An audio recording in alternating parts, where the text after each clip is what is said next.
Welcome to Advocating with My Care Manager. My name is Nicole Pagano, and I'm the Director of Family Support Services here at ADAPT Community Network. Thank you for joining us. In this session, we will review strategies for strengthening relationships between care managers, providers, and families in light of the transition of MSCs to care management.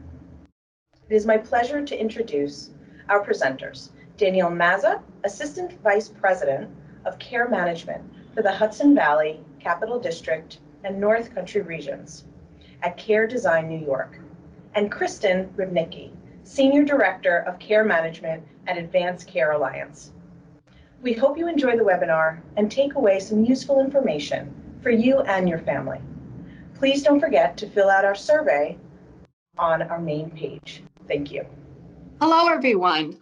Welcome to the CCO presentation of the webinar. My name is Danielle Mazza, and I'm the Assistant Vice President of Care Management for Care Design New York. Hello, everyone, and I'm Kristen Rybnicki, Senior Director of Care Management for Advanced Care Alliance New York. So it's very nice to be with everybody today. Danielle and I are going to take about 20 minutes and discuss, some concerns communicated to the CCO throughout this COVID-19 pandemic. So I'm going, and then we're going to end with, the role of the care management and how integral piece the care management had throughout this pandemic. So I'm going to take some time and talk about the concerns that were communicated to the CCOs.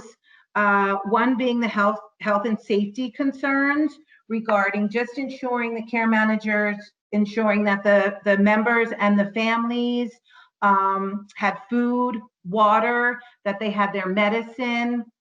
So in the beginning, when everything became remote and programs were starting to shut down, care managers really connected with the families to ensure that there was food, water, and medicine. And as the pandemic evolved, care managers were also involved in working with members and families who may have been hospitalized due to COVID-19 and ensuring that family members and their loved ones were able to visit them in these facilities, whether in person or through telecommunication. There was also some challenges assessing food and supplies. For example, locating some local food banks, ensuring that the families had water, and toilet paper was a big, concern in the beginning of the pandemic, as well as cleaning supplies, Lysol and wipes, as well as masks, and ensuring that the families and members had masks. Another concern was the loss of supports and services, as waiver services were, not up and running due to the pandemic. You had closing of day programs. Residential providers were enforcing stricter visitation rights or visitation policies to visit their loved ones. ComHab staff were becoming unable to come into the home to provide the service. Clinical support, such as OT, PT, and speech, where the majority of our members were getting these services through school or through day program. So once the schools and day programs started to go virtual, that definitely impacted the supports that the members were receiving. With working remotely came technology and making sure that members and family had the technology to participate in team meetings or Zoom meetings to ensure that they were able to stay connected with the schools and the programs. Face-to-face meetings became, virtual, where they had to use FaceTime or telecommunication. All of this needed to be done, to continue to provide services for our members. So, some families had little or no access to the internet, which made it difficult to communicate with provider agencies, day programs, and care managers. And then the concerns now that we are 6 months into the pandemic, the concerns now related to reopening, such as day programs are starting to, come up with policies and procedures to ensure the health and safety of members that will be returning to day programs. So it's sitting down with the interdisciplinary team and ensuring that our members' health and safety come first, and looking into person-centered and making sure that the return for the members is what they want. Maybe they're not ready to go back full-time 5 days a week. So it's really important that we have that communication to ensure that day programs are able to accommodate the members if they want to start out maybe going 2 or 3 days a week part-time. So we're working on that. And just the fear of returning back to our new normal with, a lot of stores and work and parks and everything opening up, malls, and making sure that getting the members back into the community and integrated, making sure that they're able to wear masks and that they're comfortable with the masks. And if there's any additional health and safety concerns that arose throughout the past 6 months that residential providers and day programs need to be aware of prior to the individual returning to those services. So we're going to take the next couple of minutes, and I'm going to pass it on to Danielle to discuss the CCO's response to the concerns. Thanks, Kristen. As Kristen had outlined, we did hear many concerns from, both individuals that we support and their families. And so the CCOs wanted to ensure that our care managers were really, equipped to support people during this, really unprecedented time. And we also wanted to ensure that we had an ability to have an assessment for each person supported, as well as being able to have some larger sort of population data so that we would be able to, focus our supports most appropriately. So all 7 CCOs did come together collaboratively and worked on a tool that would focus the work of the care manager to assess risk level of the people that we support related to 3 main areas. One being health risks. So really looking at some underlying health conditions that people might have that would place them at a higher risk in the event that they were exposed to COVID-19. Also looking at resource risks. So some of those things that Kristen was talking about, where people were having, difficulty accessing basic supplies, food, again, cleaning supplies was hard for everyone to find, medications, those types of things. And then also support risks, realizing that, many of the supports people had in place, both, things through OPWDD and waivers, as well as natural support systems or things that might be through personal care or consumer-directed personal assistance program, a variety of things were disrupted. And so, what were the support and supervision risks that were created by that disruption? So, this tool, again, was part assessment, but also, equipping the care managers with supports and resources so that they could best respond to these identified risks and concerns. So I know each CCO approached it a little bit differently in terms of making sure that care managers knew, based upon this assessment really that they were doing with each person supported, how to best structure their intervention and what were the types of specialized supports and services that could be offered during this, time of COVID-19. The CCOs also worked collaboratively with OPWDD to report out on data, trends, and needs that we identified so that we could advise on a statewide response. I know that many of the CCOs were engaged with, also some of the provider associations in order to look at, how can we as a system best respond to support people when, the model of supports that we've always relied on is completely disrupted. And of course, the CCOs also maintain their advocacy role to express concerns heard from individuals and families to OPWDD, as well as the Department of Health. So we really wanted to ensure that, particularly things that we were hearing on a wide scale. For example, as Kristen had mentioned, there were many concerns that were reported to us around families' ability to visit their loved ones in the hospital. And so we did a lot of advocacy work with, particularly the Department of Health around that. And we're successful in having, people with intellectual disabilities having a specialized sort of carve out to that policy that would allow them to have a support person with them in the hospital.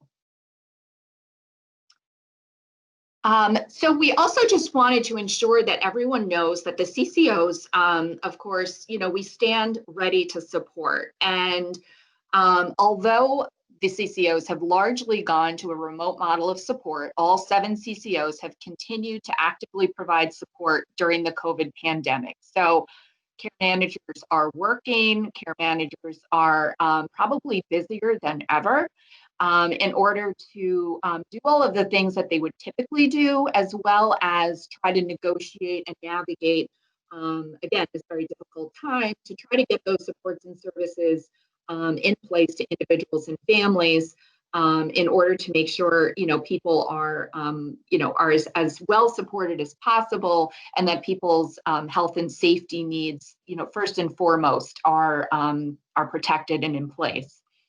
All 7 CCOs are actively continuing to support those seeking services through the eligibility and enrollment process. So for individuals who are, who are coming into the system and looking to gain OPWDD eligibility, looking to become potentially waiver enrolled, but looking to link with a CCO and have a care manager assigned to them, we are all actively still doing that. Our intake and enrollment departments are very active, and we are absolutely supporting people through that process. And for those individuals who do get enrolled, CCOs are continuing to assign a care manager to those individuals who, do become enrolled.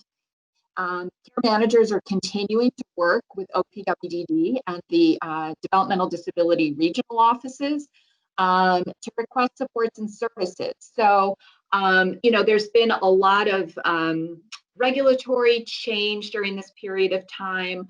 Many of you might be familiar with some of the, the different programs that OPWDD has put in place to respond to this pandemic related to, particularly related to disruption in day services, where they put in place this retainer day program to both support the providers as well as the people receiving services. But we've continued to have conversation with people we support, and we're always looking to assess and address any unmet needs that people may have. It is a bit of a difficult time right now with OPWDD and the different regional offices, and it is evolving a bit in terms of the types of supports and services that they are authorizing, but care managers are working very hard to document enhanced clinical justifications for any types of service modifications or enhancements, different services being requested. So, it's something that we're continuing to do on a care management, an individual care manager level, as well as organizationally as CCOs communicating with OPWDD as a larger, systemic issue. CCOs are also continuing to compile resources and supports that are evolving in response to the COVID pandemic in order to link members. So while, OPWDD supports and services are a large part of what we do, we also do link people to other types of supports and services, whether they are something that's through, the local Department of Social Services or just other types of supports and services that might be available in the community. So we've been really compiling that information regionally at each CCO to see, what different things are being offered that would meet the needs of the people that we support. And care managers will continue to assist with communications and advocacy efforts between the person supported and the providers related to reopening and return to service plans. So as Kristen had mentioned previously, some people are very ready to have their people, have their loved ones return to service. And some of this varies, regionally a little bit. But other people are a little bit more concerned and are not quite ready to have their loved ones return to service, or the person themselves is not ready to return to service because they have concerns around transmission and infection. So the care managers are really there to support people in a person-centered way, based on what it is that they want. So if they're looking to return to the highest level of service, possible, that's what the care manager is going to focus on and advocate for. And if the person really is, wanting to delay a bit and see if things, settle out a bit, the care manager is going to support that as well. So, again, all of our efforts are really focused around supporting the individual where they're at and linking them to the supports and services that are best going to meet their needs. So we're going to talk a little bit about some of the success stories that we have seen at our respective organizations. So I'm going to let Kristen share, some stories from Advanced Care Alliance first. Thank you, Danielle. So as Danielle has said, the CCOs continue to stand ready to support. And I just wanted to share with you a success story that was shared with me earlier this week in our weekly bulletin that ACA puts out to all of its staff members. And back in April, we received an email from OPWDD from a father of a person that we support, informing OPWDD that his mother had passed away, unfortunately, due to COVID-19, and that the child needs home care and residential placement. The child was receiving home care, but his siblings tested positive for the virus, so the home care service stopped providing service. This was at the peak of COVID-19 when the hospitals and other healthcare systems were beyond capacity. The state was working on expanding testing sites, but the support was limited. The care manager and her team worked with the father in locating test sites, scheduling appointments, and sharing resources to have everyone tested in that household in an attempt to restore the home care. Because of the mother's unexpected passing, residential placement became important, as it was clear that the siblings were unable to adequately care for their brother on a long-term basis. At this point, the father became very stressed and frustrated as his job employment could be impacted, was at risk because he needed to remain home with his son as well as his other children who were tested positive. He left his family. Back in New Jersey. He left his family in New Jersey, and he stayed in New York with his son because he knew that they were at high risk with the siblings being tested positive. So the care manager stayed in constant contact and communication with the father and son through telephone conversations and video conferencing. They provided updates and progress and challenges with the father, and made it a point to know that we were there to support them. The care manager and her team contacted the current home health agency to advocate for continued services pending the results of their COVID test. And as a temporary arrangement, the team also reached out to providers to start researching residential placement on an emergency situation. While the team were waiting the results of the test, as I mentioned, his two brothers came up positive. So at this time, the care manager and team also sought temporary emergency respite by contacting the providers serving that catchment area, but were unsuccessful. The team worked with providers during this time to access historical documentation that would be needed to submit a packet to OPWD for emergency residential placement. So, again, they're doing this all telecommunications through telephones and scanning and emails. Within a few weeks, the dad also tested positive, and therefore the child would need a second test, which was done, and the child came back negative.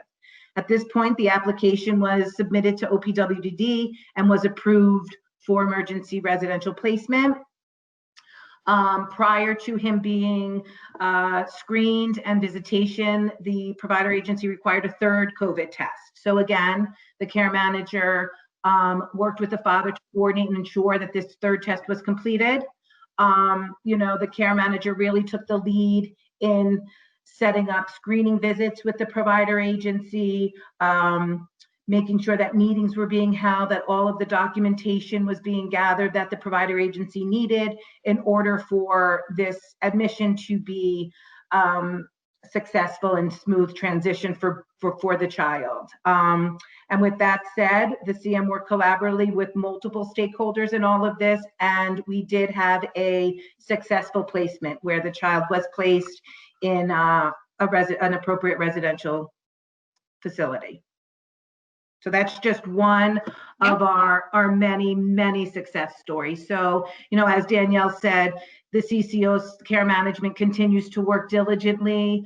I know that my team continue to work very, very closely with families throughout this time, and I know that they will continue to do so as we move forward. As the phases continue to reopen and we get back to our new normal. So I'm happy to be able to share that story with all of you. Thanks, Kristen. So, as many of you probably know, being able to, getting a residential placement secured for someone is a difficult thing to do under any circumstance. So, that's really a great story. And actually, the story I have is somewhat similar. So I'll try to keep it relatively brief. But one of the things that we did at Care Design, realizing that care managers were going to be hearing a lot of really challenging situations, and sometimes it takes a village, right, to get to a positive solution. So we had put together an emergency response team, and so we were meeting actually in the beginning. We were meeting every afternoon, Monday through Friday, a group of us from the organization coming together to look at some of these challenging situations. And we had a situation come to us where there was a family that lived in the community, a mother, a father, and their young adult daughter. And the mother was diagnosed with COVID and was hospitalized and ultimately had to have her leg amputated. And so the daughter was home with her dad, who also had been previously diagnosed with cancer. And obviously both had been exposed, given that the mom had tested, had tested positive for COVID. So we were thinking, oh no, this is, really a very critical situation. And so the care manager, worked very, diligently, along with our internal committee, but also with, OPWDD, the local, the regional office, in terms of putting together a CRO packet. We worked with some other, family members who hadn't been as actively involved, but were able to, we were able to get them a little bit more involved in this situation while we were working to get it resolved. Ultimately, the daughter and the father did both test positive for COVID, but fortunately really didn't have very many symptoms related to that. And, through the advocacy efforts of the care manager, working collaboratively with the OPWDD regional office, we were able to find a residential placement, which was actually the same agency that had been her day service provider. So, they were familiar with her. There was a familiarity, on her part and her family's part with the agency. And when she moved in, actually staff from her day program, because the day program wasn't operating, worked at the residential program with her for the first few weeks to help her transition, more comfortably to her new home. So again, very, very similar story to what Kristen had outlined in terms of, having a real crisis situation come to our attention and being able to, resolve it successful. And, again, one of many examples, some have been, much less significant, but linking people with just, necessary and needed supplies. I know all the CCOs have had care managers out there running and doing drop-offs and getting supplies for people. And, it's really been, a very all hands on deck approach at all of the CCOs to trying to support people through COVID-19. So just want to close and thank everyone for your time. If anyone has, any questions or concerns, you can certainly reach out to folks at ADAPT and they could get in touch with Kristen or I. We're always happy to answer any additional questions. And I hope everyone enjoys the rest of your presentations and has a great rest of your day. So thank you very much. Thank you so much. Have a good day, everybody.